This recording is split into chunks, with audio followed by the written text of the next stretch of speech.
Сәлеметсіңдер ме балалар? Көңіл-күйлерің қалай?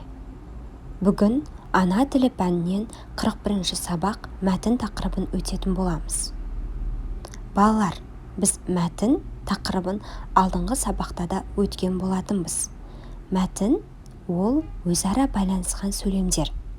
Мәтіннің басы, мәтіннің ортасы, мәтіннің соңы болады. Балалар, олай болатын болса, бірінші жаттығуға назар аударайық. Тақырыбы бойынша мәтін мазмұнын болжа, мәтінді тыңда. Балалар, мәтіннің тақырыбына қарайықшы. Жапалақ. Жапалақ ол не? Иә, дұрыс айтасыңдар. Жапалақ ол құс. Ал енді мәтінді тыңдайық. Түнде жапалақ пен үкіден артық көретін аң құс жоқ. Көздері ерекше үлкен. Болмашы жарықтың өзі олардың назарынан тыс қалмайды. Көздеріне күн сәулесі тым жарық әрі жайсыз. Сондықтан бұл құстар күндіз тығылып жатады. Түнде жем аулайтын жапалаққа құлағының тигізер көмегі көп. Жапалақ дыбыс арқылы жемінің қайда тұрғанын біле қояды. Негеш энциклопедиясынан.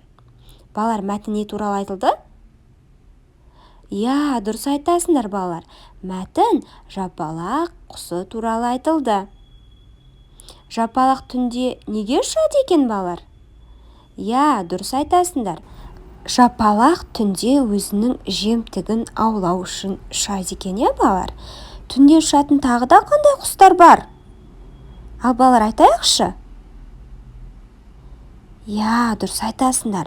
Түнде жапалақ құсынан басқа үкі құсы бар екен, балалар. Жарайсыңдар балалар. Олай болса, екінші жаттығуды сөйлемдерді көшіріп жазайық.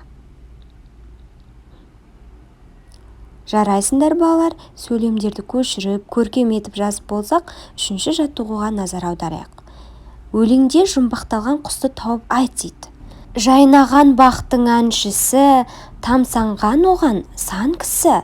Сайраудан бір талмайды, әнші құс бал таңдайлы дейді. Балалар, ән айтатын қандай құс еді? Жарайсыңдар. Яғни бұл құсы. Осымен сабағымыз аяқталды, балалар.